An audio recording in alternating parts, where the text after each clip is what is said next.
Hey, Slick Talkers, thank you so much for tuning into this podcast. And I know that if you love this show, you'll also love my morning show called Good Morning Hospitality with my co-hosts Michael Golden and Brandy Canali, as we spend 30 minutes every Monday morning to dive into the industry's top latest news and trending topics. So go check it out on wherever you find your podcasts at Good Morning Hospitality. And you can live stream with us on Monday mornings on LinkedIn, Twitter, Facebook, and of course, YouTube. Now, I hope you enjoy this episode. Hey everyone, I was hoping to get this message put together sooner, but things like this unfortunately take time to set up. I just want to say that the acts of war against Ukraine break my heart, and I know as a prior service member myself that my thoughts and prayers go out to everyone who's fighting the fight that they really shouldn't have to. That being said, we have been working behind the scenes with all of our podcasts and podcast partners to put a fund together in order to pay for any refugee housing and other needs that go alongside that, like food, water, and any clothing needs. Internally, many podcasts in the Hospitality FM network have voluntarily given up sponsorship money in order to donate to the cause and are working on a unified message in order to spread throughout all of our podcasts. So this is me calling out to all of our property manager friends, industry experts, and anyone knowing of those providing lodging for Ukrainian refugees seeking safety. You can contact me directly at will with one L, W-I-L, at slicktalkmedia.com. We have an internal document that is being updated in real time, so if anyone can share this message within your network, we greatly appreciate it.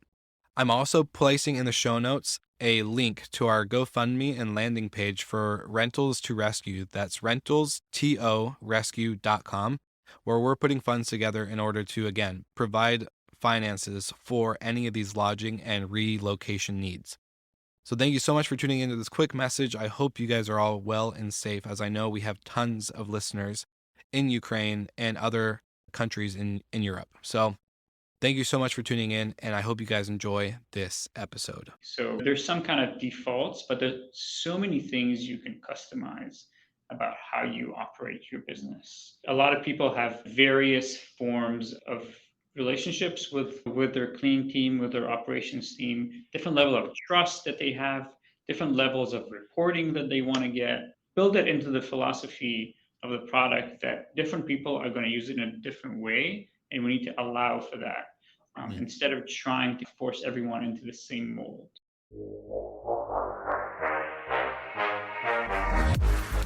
You're listening to Slick Talk, the hospitality podcast, a podcast for those who are in and around the hospitality industry who love, live, and breathe what they do.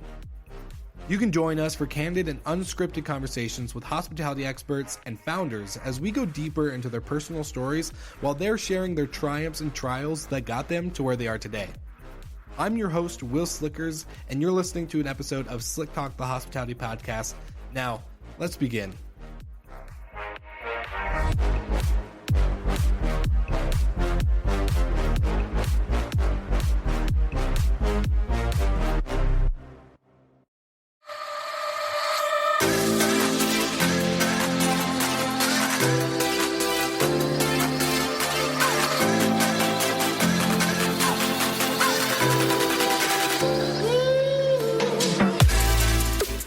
Running a short-term rental business is challenging and time-consuming.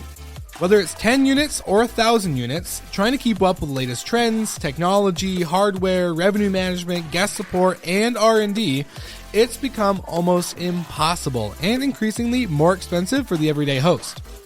On top of that, all of this tedious work does not allow you to focus on what matters most, and that is your guest. Luckily, this will no longer be a problem. Introducing Journey's MOS, the newest and most advanced tech solution in hospitality. Journey's MOS provides you with a one-stop solution that will automate your entire operation and take care of all of your back office work, allowing you to fully focus on growing your business the way you want to. To learn more about MOS, visit Journey online at journey.com. That's Journey, JURNY.com.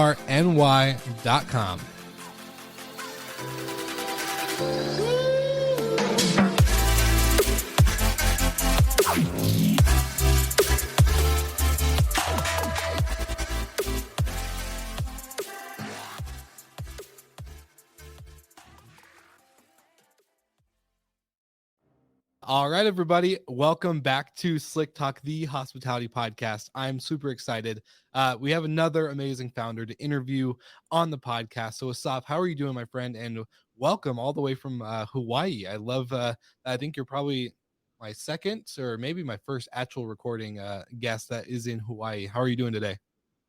Hi, Will. Thanks for having me on the show today. Really a pleasure to be here. Of course. Well, I'm excited to just jump right in. You and I got introduced to your team actually. They said they reached out and was like, "Hey, you know what? Asaf would be a great guest. Let's get him on the show." And after having our pre-interview, you are a great guest, and I'm excited to hear your story. So let's jump in. You are the founder of TurnoverBnB. For those who don't know what TurnoverBnB is, the easiest way to describe it is an app for and a marketplace for housekeepers and property managers or hosts to connect and sync and automate their turnover days via their calendar, whether it's Airbnb or through a property management software. So I would love to hear how this all started. How did you get into this crazy industry that we call vacation rentals and create the business that you have today? Yeah, it's a great introduction, Will. And the way I got started is I was hosting, and was I got into it thinking passive income Yeah. is going to be easy, just going to be like making money doing nothing. But that's it's been ev- everything but passive, just so involved. And I found it, that the most involved part was not the guest part, but really like the cleaning. Coordinating cleaning, finding the cleaning, just everything around it. It was just so time consuming. So I figured being a software engineer by training, Mhm. um, having built apps before, like, okay, I'm just going to build an app and I'm just going to automate the shit out of it, which Yeah. I did. Um, and it solved my personal problems. And I've decided, I'm just going to put it out for the community, and just let people, enjoy it. And I put it out there, and just immediately got a lot of people using it. Wasn't planning on making it into a big business or anything. Just let people use it. But it turned out that it was just so demanding. Yeah. People's expectations were like through the roof. And I figured that, as a hobby, this is not fun, right? Just like dealing with people complaining and demanding more and more things. I just wasn't able to put in the time to do that as a hobby. So I decided to go into it as a business. Mm. Um, I remember the early days, I would kind of bang out features on my own. I would also man the customer service bubble. People would click on the bubble, be like, "Hey, like, can you do that?" And I'd be like, "Yeah, let me, go into the code, change it, and kind of make it happen like live Yeah. as they were chatting with me." Um, and obviously these days are long gone. If you go to our website, I'm probably not going to be the one handling the kind of customer service bubble. Um, but it was a great experience, just learning kind of unfiltered, unmediated conversation with the users and what they want and their pain points was just such a great learning experience for me. Um, and just eating your own dog food, as they say, just using your own product to solve your own problems Yeah. also gives you a great perspective.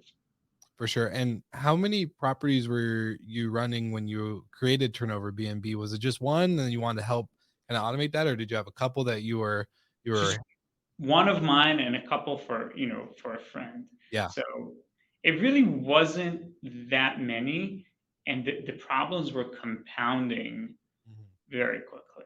Yeah.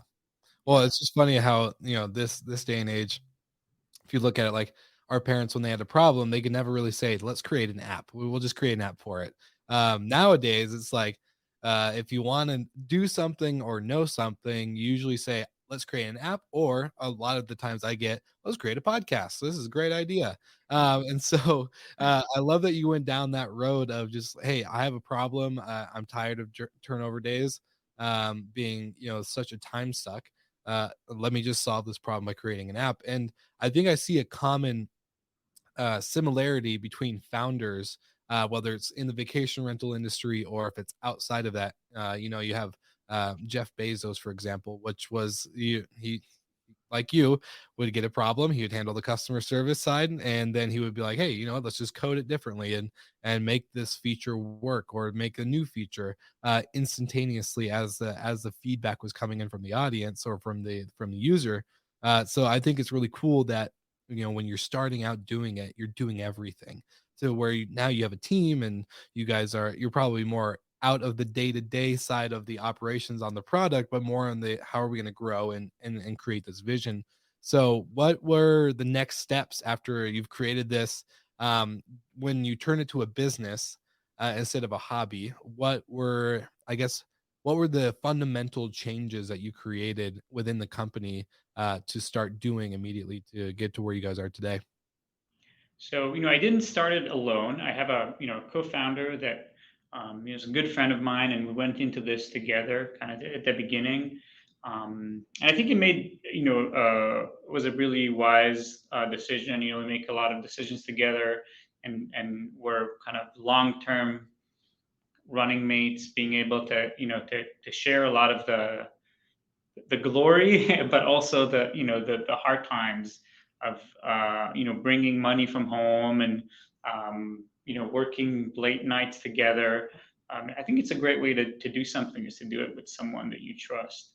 Sure. Um, like initially, I was you know a one man show with like or a two-man show with being just one developer, and then slowly, as we got more feedback, as we got more traction, we've hired a great development team and design team, but we've always stayed close to the product. Mhm. I've done a lot of, so as people know, that we're not just a software, also a marketplace where you can find cleaners to help you manage your operations. I mean, that was kind of one of my biggest problem, was that I wasn't able to effectively find people, Mhm. vetted people to work with, because we mistakes are very costly in this industry. Yeah. Um, to learn exactly what the experience is and what people go through. I've cleaned places myself, right? Mhm. Uh, it's possible that you would have found me on the platform when I came and I cleaned your house, because I wanted to learn what it's like to be a user, and what have this close interaction also with the customer, and their experience. Um, and it's important for us to stress that not only the hosts are our customers, the cleaners are our customers too. Mhm. Um, and we treat them with equal regard. Yeah. Well, I was gonna say, I think that's a unique side. Um, a lot of the times in the industry, you see service providers serving one user base, whether it's property managers or whether it's cleaning or whether, um, revenue managers or whatever it may be. Um, so the fact that you're serving two very different parties, but they both obviously need each other. Cleaners need property managers need cleaners.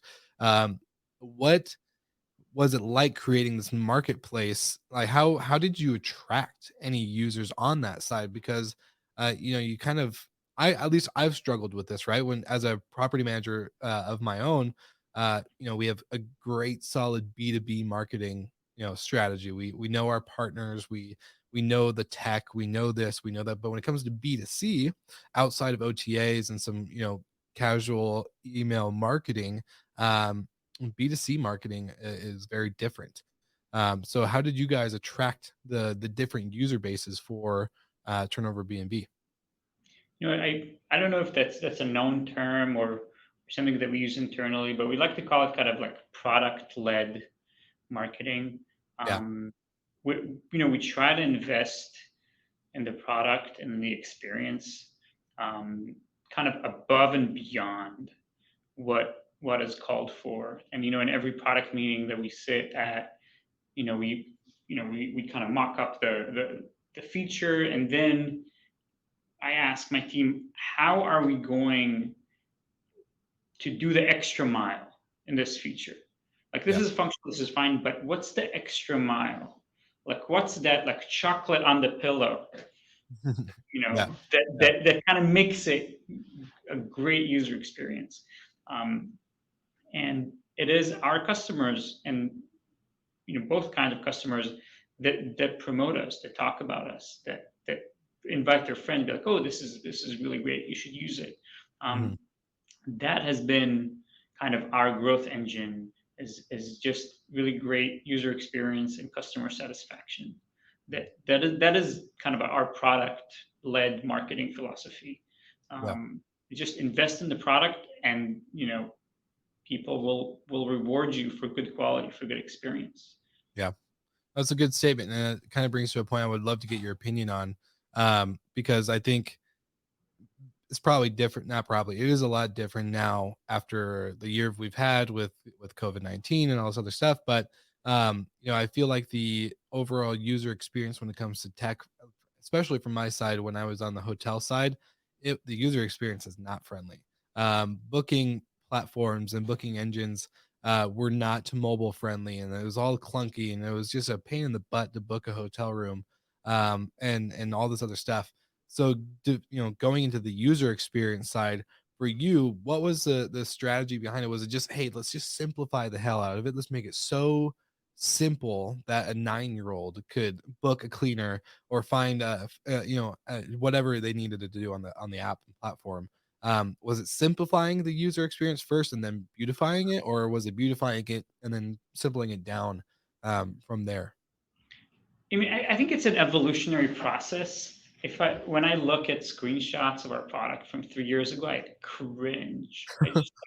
It's how you look at photos from yourself when you were like 11 or something. You're just like, Yep. that's embarrassing, um, Damn Facebook memories get you every time. yeah, yeah. It's just sort of like kind of bad haircuts from the 80s. But that's how I feel about kind of looking back. And it keeps going. Like, because I remember 3 years ago, I was looking back at 2 years ago and thinking, Yeah, it's an evolution. for sure. Um, but the mindset is that you need to simplify things just enough. But you can't take something complicated that is truly complicated and simplify it, because then you are hiding crucial elements of it. Some things are complicated and can't be simplified, so you just have to display them as they are, and always keep keep it in your mind that people are busy, not going to Mhm. read. They're just going to go through a certain kind of default path, and you have to make sure that that path is kind of forgiving. Mhm. That you're not making mistakes along the way that you can't backtrack and fix. Um, we make mistakes too. So we go back and review our features and revise and revise and revise and revise. And the first version is never good enough. Yeah, 100%. Well, I also want to kind of come back to a statement that you said in the beginning of the episode, which is, you got into this really thinking passive income. This is going to be great. I'll sit on the beach, drink a couple margaritas or have a beer and make some money while doing nothing. Uh, I think, you and I probably had the same learning experience, which was it's not passive. There's nothing passive about vacation rental management when it comes to doing it professionally and doing it on a scale of one or more. Let's just be honest. If you have more than one property, if you have one property, even still, it's not passive. You can't fully automate this whole thing. So for you, what makes you why can't we have a fully passive income base in this industry when it comes to vacation rentals? Do you think that we overcomplicate everything, or is it just because we're human? We deal with other humans, and at the end of the day, humans are not simple and they cannot be automated to the extreme that we all think. I think that it can come close to passive, but you need to build a process. and that kind of takes time to do, right? So, for example, around the cleaning, there's a lot of things that can be automated. The scheduling, the quality control, the payments, the restocking. A lot of these things can be put into kind of a cleaning process that we can codify on TurnoverBnB for you, and save you unbelievable amount of time. It just takes a little bit of effort from your part to kind of like put this system into place. Find a few people that you trust to execute it. And from there, there's obviously a lot of things left to do, like, promote your listing, interact with the guests to some extent. But it can come close to passive, but it's a process that you, 100%. that you have that you have to discover, and it's not one fits all. Um, Yeah, no, I'm trying to figure out who said it. I think it was David Jacoby from Hostfully. Great guy. Great guy. Yes. The man, myth, and legend, as we have a running joke on the podcast with him. But I think he said earlier today, because today's my recording day, and so we were talking about. He's like, doing the industry report that they do, getting and reading the answers and submissions from a property manager. You're looking at the under the hood of one property management, and when you do that, guess what? It's not one size fits all. It's not going to apply to every other submission. You literally have only seen the inside of one property management company, and that's it. There's nothing magical behind that, because it doesn't apply to everybody. So you can't just take one set of data or submission and answers and whatever and apply it to the rest, because again, everyone's running it differently with systems that are different from others, different markets, different everything, and every vacation rental is different from the other as well. So yeah, long story short, That's a philosophy that we put into our product, which is not everyone is going to be using our product in the same way. So, yeah, there's some kind of defaults, but there's so many things you can customize about how you operate your business.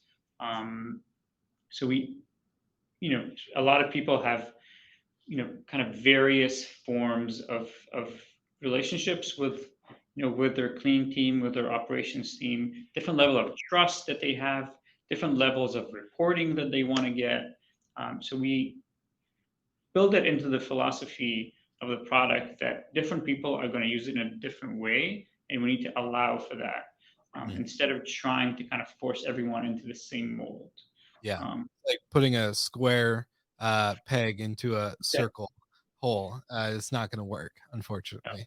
yeah. Yeah, I like that. And so I don't know. It seems like you're talking about all the different revisions you guys made of the product and the user experience.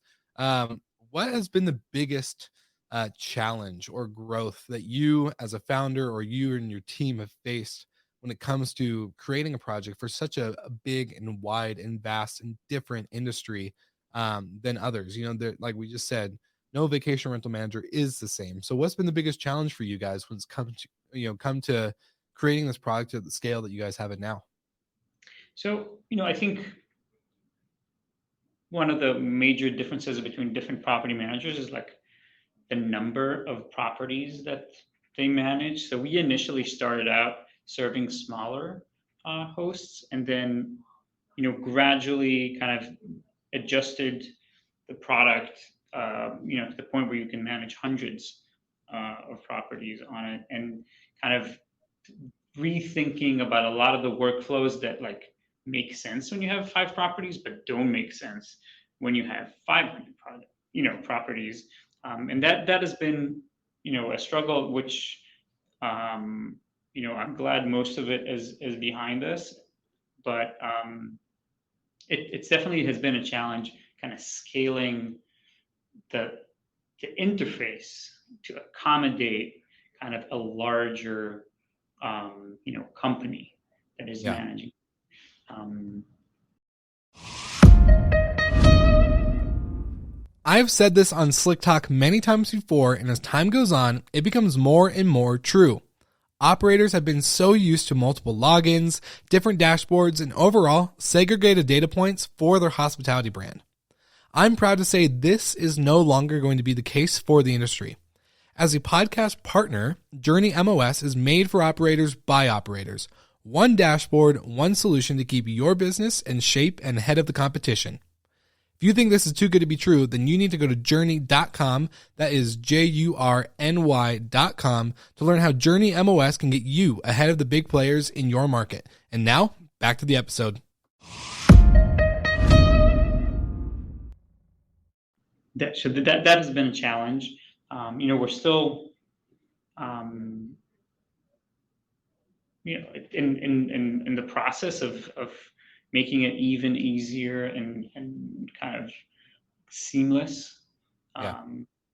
But a lot of companies kind of start big and then go down. We started small and then go up. And speaking of David from Hostfully, we have a lot of wonderful customers with Hostfully. They're integrated. We have a API integration between Hostfully and TurnoverBnB, and it's been wonderful. That's good. Good to hear. And I may or may not have signed up and started using TurnoverBnB for a couple of our properties before the episode. So I can attest to the user base and the friendliness of it from a property manager standpoint. So I do have to give you guys kudos, and we'll do a little one of these, for.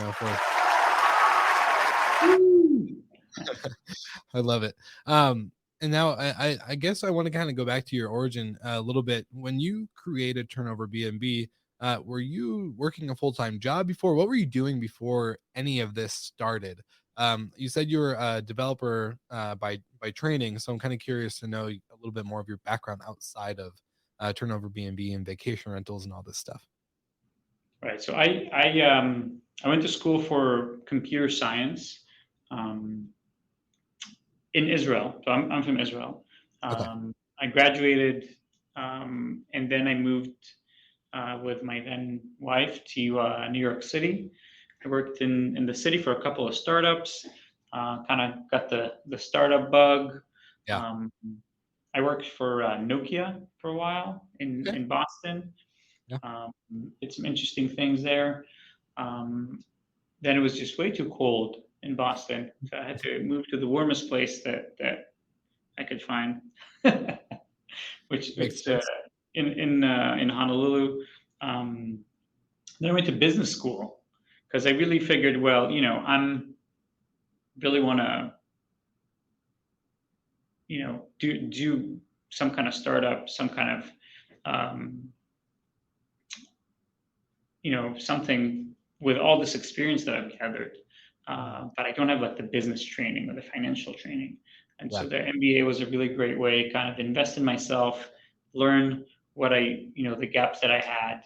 And while I was doing the MBA, I was hosting just as a way of, Mm. leveraging, my property and making some money while I'm in school. But that wasn't my goal. It was like, to get into this, it was kind of like just fell in my lap. Yeah. Um, That's kind of the common, trend I think we see on the podcast with founders is that we kind of the line has been, I kind of just stumbled into vacation rentals or stumbled into yeah, hospitality, kind of ran into it, which is cool because I think the most unexpected surprises can usually be the best in some right. ways. Not all the time, but knock on wood, most of the time they're pretty cool. Um, so yeah, that's pretty interesting. Hosting on the side to creating, a very well-known worldwide app that brings hosts and or property managers and cleaners together, which is pretty significant, especially during these days when we have such a shortage. It seems like in a lot of different areas for good cleaners and all that other stuff that goes into it. So it's pretty Yeah, impressive. that's true. I mean, bringing up the shortage issue, I think there are enough people who want to work. Mhm. You just need, but there isn't perfect information in the world, right? Like we're trying to help with that. We're trying to connect everyone that is looking and everyone who wants to work. And it's definitely been booming. And we're very proud of, making our platform a great place to make a living. So there are, thousands of people who count on TurnoverBnB as like the primary source of income for Mhm. their families, and that's like just something I'm so incredibly proud of. Is knowing that we're helping all these families Yeah. and all these people kind of build a business, and people build great businesses um, on TurnoverBnB. Yeah. You No, would it's be really incredible. surprised, like how much money people are making. I'm sometimes I question myself. I'm like, man, doing property management is great, but I think I should have gone in like the cleaning business because it's not glamorous work, but man, some of my cleaners are making a killing right now. Way more money than I'm making. So it's yeah, pretty impressive. Not gonna lie. Which is yeah, I question that every night. It's the one thing that keeps me up. Um, I am kind of curious though. Where do you see this going? We 2022. I think we're all feeling very optimistic about, um, just from the 2 years we've had. And so, where do you see this really taking off and creating this future product and company? Where do you see yourself next couple So years? I think for this year the outlook is also positive from our perspective. I think like at least in the U.S. COVID has nothing on us. I think what's going on right now is it's very short term. In a matter of weeks, it's going to be behind us, and there's all this pent up demand for people to just meet and interact. Yeah. There's people that I haven't met in like years, and I'm just in 2 years, and I'm just like I need to see them, right? Yeah, Like people will 100%. travel a lot um, just once there's a little less uncertainty. Yeah, Um, and then with regard to our business specifically, um, we're continuing to improve the product, and the more and more there is a compounding effect because for the most part, I think we delivered a wonderful experience, um, and people can't stop from just telling their friends and spreading it. Um, we've tried as hard as we can kind of to like market ourselves, but we don't even come close to the effect of just like word of mouth and great experience that people share, just old fashioned way or on social media. Um, so we're, bracing for another wonderful year of growth and innovation and improvements. Um, yeah. Well, it sounds like from your team as well, you guys have quite the road show to hit this year when it comes to conferences and in-person events. It sounds like you guys are going to be a big part of that pent-up demand when it comes to traveling. So it'll be really cool to start seeing a lot of you and your marketing team and everyone else that I've kind of got to meet over the last couple of weeks. It's a exciting time for a lot of companies in our space. Yours is one of them, where it's really cool to finally. I've heard about Turnover BNB pretty early on from when I started the podcast and getting into the vacation rental space, but getting to finally actually meet you now, it's like, wow, I can't believe I didn't meet you sooner, which is just funny how everything lines up in the way it has. But yeah, I think you're 100% right. And that pent up demand, I need to meet these people in person feeling is still there after everyone met at VRMA this last year. I think that's going to carry on throughout, everyone's planning conference season. Like, I'm excited. I'm excited for to go to every conference that we possibly can go and meet and um, you know bounce ideas and make deals and yeah, partnerships and learn from everyone in the industry, and I think it's going to be an amazing year. We're looking forward to in-person events. Uh, yes, we've been locked in our houses for I not really locked, but just conferences haven't really happened yeah, past 2 years. But we're excited to attend. yeah. Um, Any great shows that you were thinking about?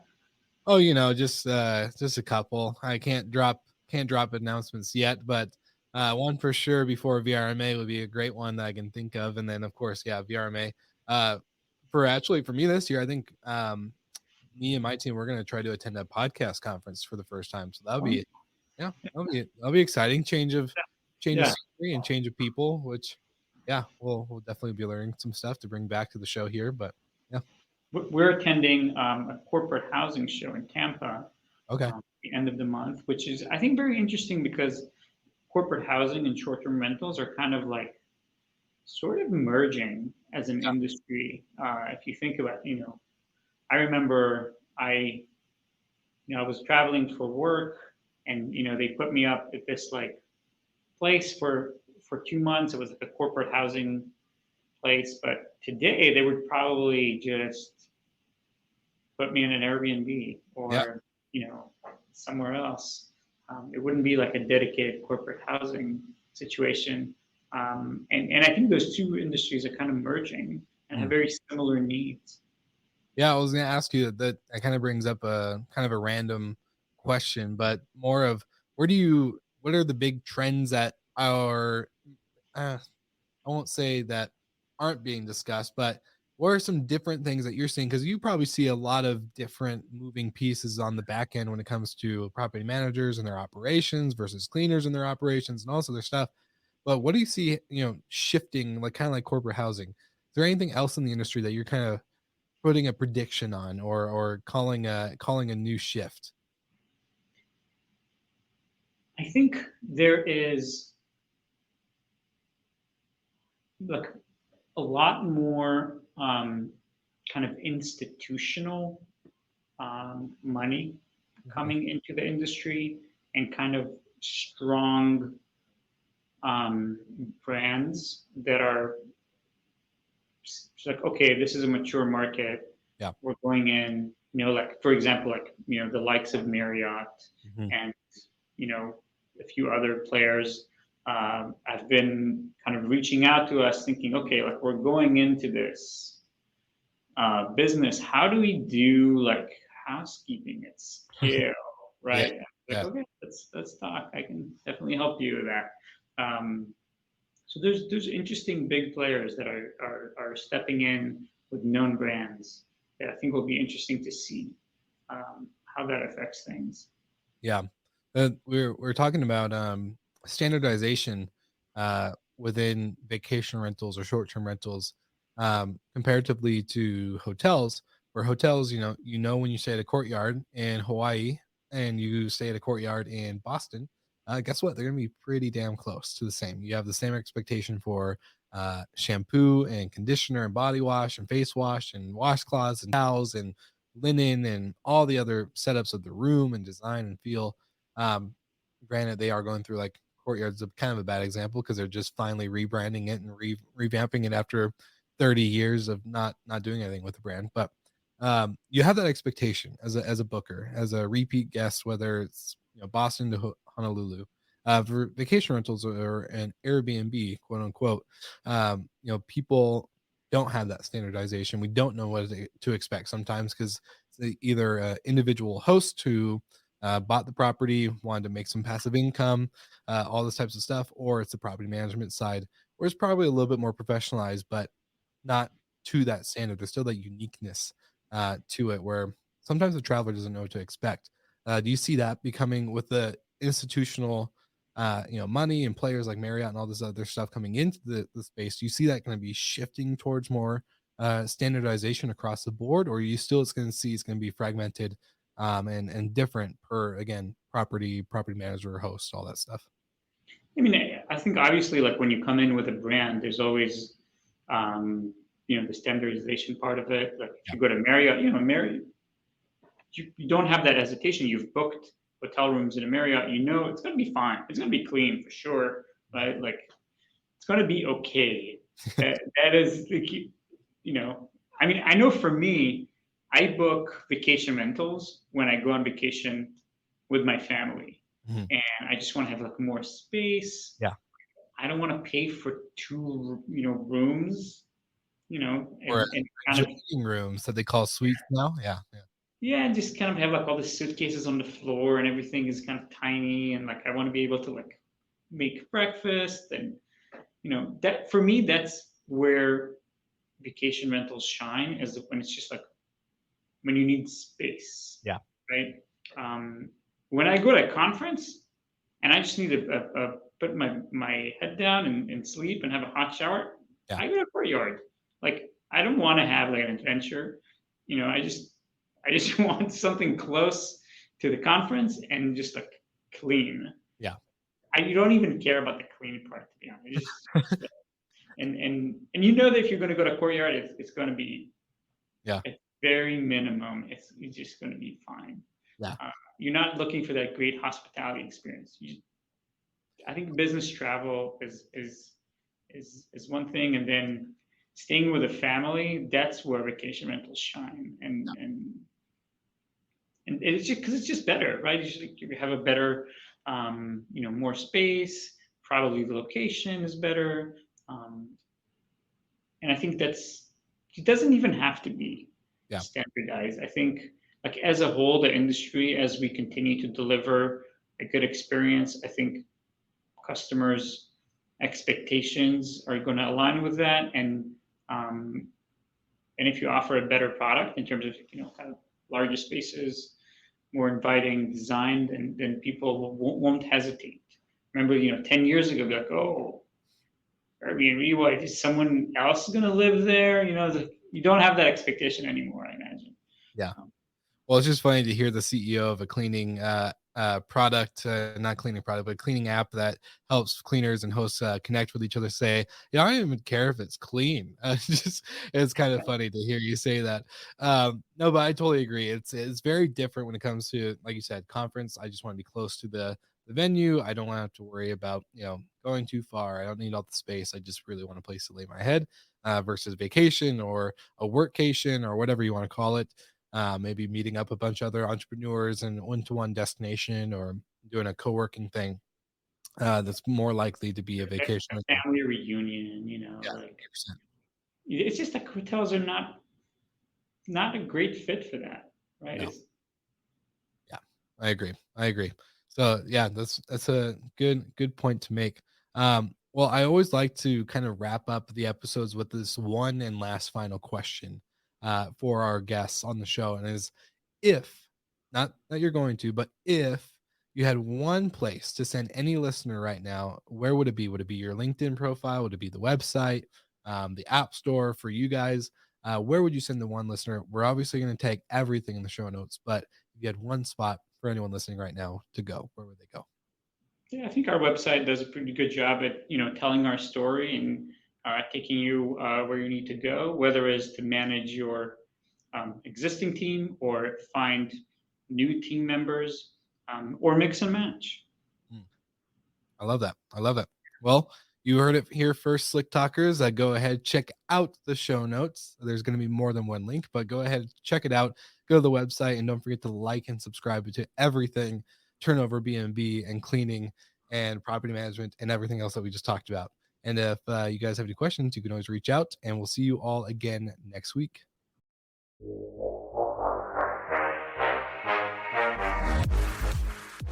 Thank you so much for listening, and thank you to our show partners for making Slick Talk, the hospitality podcast, possible. We hope you enjoy the show, and we would love to connect with you outside of the podcast. So you can follow us on all of our social media channels for daily hospitality content, or find us on slicktalkthepodcast.com.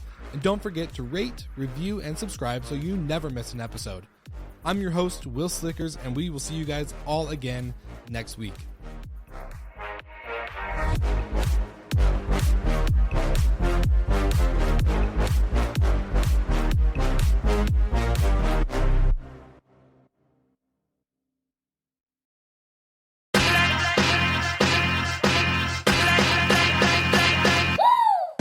What's up, everybody? If you've gotten this far into the episode of Slick Talk, the Hospitality Podcast, then you are amazing, and thank you so much for tuning in.